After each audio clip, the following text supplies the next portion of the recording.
This is the new $499 Google Pixel 9a. This is the $599 iPhone 16e, and this is one of the most fascinating head-to-head battles of this generation. Because it's not just Android versus iPhone. This is Google's 2025 vision for what the software and hardware of Android should be versus Apple's 2025 vision at their mid-range price points. So, which of these two companies actually gives you more? I'm going to rate the phones based on how good I think they are in each category out of 10, and then at the end we're going to factor in the price and choose one as the definitive winner. So as far as what you get with the phones, both Google and Apple these days offer you the ultimate in environment conservation.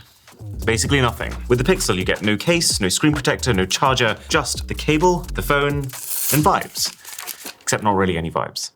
And then over in Apple's corner, it's exactly the same story. Cable at the bottom, and the phone. So, a very mediocre start, but also a very similar start. I'd give both of these phones 4 points for box contents. And the similarities, they only ramp up. I mean, the thing that actually convinced me to make this video comparing these two phones is look at the designs, from the frosted backs to the logo placements to the flash being just to the right of the camera, even the texture and the curve of the aluminium on the side rails. It very much feels like we're looking at Google and Apple's take on the exact same phone concept. Two devices that feel designed to go head to head. And while I have to say, I do like the fact that Apple's has a glass back as opposed to Google's plastic. I guess Apple decided after the iPhone 5C back in the day totally bombed that materials were one thing that they couldn't flex on, but then in other ways, very much flex on. It's just that the way that Google has finished their plastic, it doesn't really feel any different. This doesn't feel like a cheaper phone than this. They both feel like fancy phones. They both have IP68 ratings now. I'm quite impressed. Also, this is like the tiniest camera bump that I've seen in the last 5 years, apart from Red Magic, who's managed to go completely flush. Now, I do have a pretty major problem with this, but aesthetically speaking, I like it. So for design, I'm going to go 8 points to Pixel, 8 to the iPhone. Completely neck and neck so far. So, what about the displays? Well, the second that you turn these two phones on, one thing becomes quite clear. That if we're considering the full spectrum of phone displays out there, neither of these guys is winning any awards. I mean, the Pixel is surrounded by a border that's at least 20% thicker than you'd want it to be at this price. And the iPhone has a notch. I thought we were done with notches. I was so happy to be done with notches. I guess this is Apple's way of making something mid-range, giving you tech that's one step back from the current seamless dynamic island, while sitting clearly one step forward from the straight-up black bars that you'd get across the cheaper iPhone SEs. Either way, not a huge fan, and I'd actually side towards the Pixel just generally with display. The 9a is a lot brighter than last year's 8a, and so definitively outclasses the iPhone if you go outdoors, you know, if you're into that. Plus, Google's managed to get a 120Hz refresh rate onto here. Actually, let me rephrase. Apple hasn't managed to get a 120Hz refresh rate onto here. That feels like the bigger headline. So almost everything feels quite a bit smoother over at Team Google. Although weirdly, this is one of the very few phones I've seen with which you get a high refresh rate display, but it's turned off by default, so most people won't end up using it. Bear in mind, the iPhone is slightly higher resolution, so videos might look a little crisper, and it uses stronger glass on the front. So when you factor in everything, it's not a massive display lead for Google, but it is a lead nonetheless. So Pixel gets 7, iPhone gets 6. And while we're watching content on the phones, how's the audio quality? This is Pixel.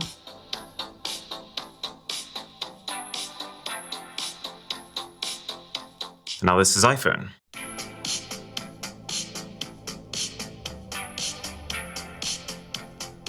Okay, the iPhone sounds very good. Like, as good as its flagship counterparts. You feel like you're hearing the full range of your music, right down to the bass. The Pixel is still very much acceptable phone audio, but just noticeably more compressed sounding. But then the other side to the audio coin, which is every bit as important, is how clear are your phone calls? So right now I'm calling Drisha on the Google Pixel. Drish, how clear or unclear would you say I sound to you? It's okay. It does the job. I'd say I can hear you. To me, your voice is actually peaking a little bit. It's cracking at the high end. Got a bit of a walkie-talkie vibe, I think. I'd say a 6.5. I'm interested to see if that changes. I'm going to call you from the iPhone now. Okay, over. Hello? Okay, that's immediately clearer. Yeah, way clearer. If Pixel was a 6.5, this is an 8. Yeah. Bear in mind as well, both phones have the same eSIM. They're connected to the same Wi-Fi network, but still, like a large difference in both how I sound and how the other person sounds. I'd go for 9 points. Pixel isn't bad, but it's pretty middle of the line. 6 points. So, both phones are still quite closely tied. And the thing that you have to give to both Google and Apple is that their more affordable phones both use the same chipsets as their higher-end phones, the Tensor G4 and the A18. It's one of those things where, because both companies have their own custom chips made specifically for their flagships, then it's actually cheaper for them to just reuse those chips in their more affordable phones than it would be to create some sort of separate manufacturing branch just to specifically make weaker chips. Now, there is one slight catch with the iPhone. See, when you're manufacturing chipsets, you don't always get a perfect result. Sometimes one of your cores isn't performing up to scratch. And so what Apple does in these instances is something called binning. And I don't mean just, throwing it in the trash. It's kind of the opposite. They'll manufacture the top-end chipsets first, and in doing so, they will just naturally find a bunch that have at least one defective core. But then instead of just, yeeting the chips entirely, they'll instead just purposefully disable those funky cores completely, and then use what's left of the chip for their non-flagship phones. So while it sounds like you get the same A18 chip on the 16E that you would actually get in the more expensive iPhone 16, it actually has just 4 graphics cores instead of the normal 5. But then on the other hand, Apple's A18 is so much more powerful than Google's Tensor to begin with that even with this slight nerf, the iPhone does completely destroy Google in real-world gaming environments. We're talking like a 40% plus lead. So 6 points to Pixel, 9 points to the iPhone. When it comes to software, though, we're at the stage now where it's not like either Android nor iOS is particularly missing any of the key features. They can both basically do everything. But what I would say is cool is that what you're getting on these two mid-range phones is still the best versions of those softwares. Like Google's promised 7 years of Android updates to this phone, and Apple's promised 5 for their phone, just like they do on their flagships, and they do usually end up delivering more than that. Google Pixel phones are completely free from bloatware. Same goes for the iPhone. This is the definitive Android experience with pretty much every software feature still intact from the flagship Google Pixel 9s. You get all the Gemini smart assistant stuff, which is now a lot cleverer than it used to be. It feels kind of crazy to have this power at the press of a button now. You get the editing features like AdMe to be able to take 2 group shots and combine the results so everyone makes the cut, and the really rather impressive Magic Editor that lets you erase things but also completely change up existing shots that you've already taken. And then on the other hand, this is the definitive iOS experience, with not really any software feature missing that the top-end phones have, unless you count Dynamic Island and camera control, but as software features, I'd consider those highly optional. Now that said, I actually personally think right now that Android, just generally as a platform, is in a better place than iOS is. There's way more AI features, while Apple's AI is floundering. It feels like it's getting more stable, which I can't say for iOS. And some of iOS's recent design changes, like the Photos gallery, I just find them baffling. So personally, I would say for software, Pixel gets a 9, iPhone gets a 7. And you might be sitting there wondering now, well, Aaron, you just gave Android more points than iOS, but your main phone is still an iPhone. Make it make sense.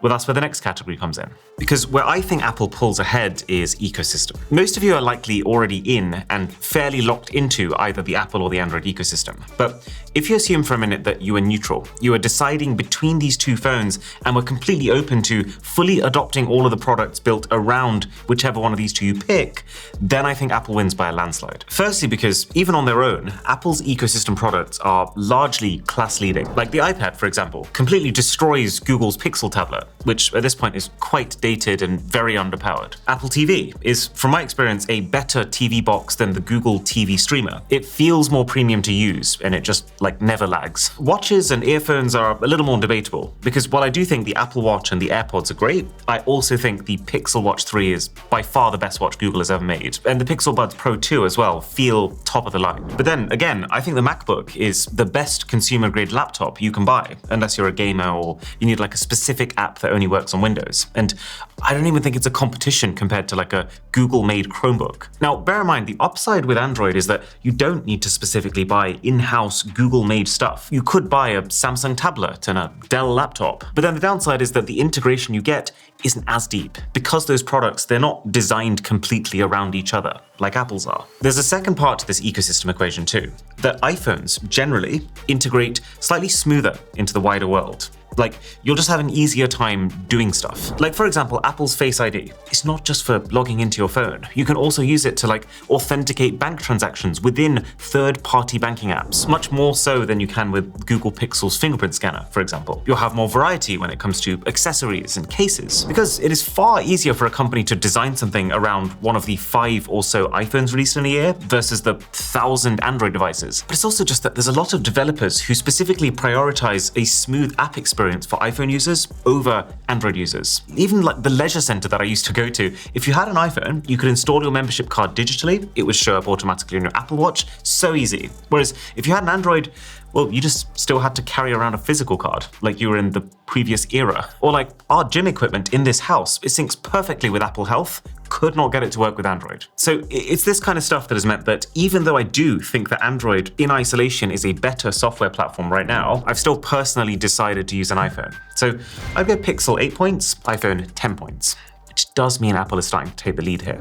Cameras, though, it's a bit of a sorry case on both phones, to be honest, because like the Pixel 9a, for example, actually seems to have had a camera downgrade from the 8a. The main camera has a smaller sensor, and it's 48 megapixels compared to the 64 that we got last time around. I'm assuming they've had to do this to be able to create this nearly flat design, but it's not a great look, prioritizing form over function. But even then, Google's actually looking pretty great compared to Apple, who's literally just given you a 48 megapixel main camera and no ultra-wide. It actually feels really strange using a phone without one because of how fundamental of a feature ultra-wide has become these days, especially for a $600 device. As for how good the main cameras are, they're both fine. They're mid-range phones and they feel like mid-range phones. They take very similar quality shots with 2 just slightly different styles. They're both fairly fast to capture and they have reliable autofocus, but then equally they both completely suck when it comes to zooming in. Like this shot here was taken at 8x zoom, but when you look at the quality you might have thought it was 80. And then of course the iPhone's video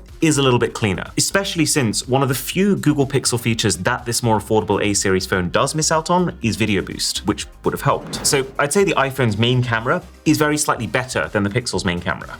But then the Pixel has a large advantage having this whole extra second camera. And then for selfies, I absolutely love that the Pixel can go ultra wide for group shots, but also just selfies that capture your surroundings. But then I absolutely hate the fact that it doesn't have autofocus. So unless you hold your hand out and specifically go wide, your face will actually be very slightly out of focus.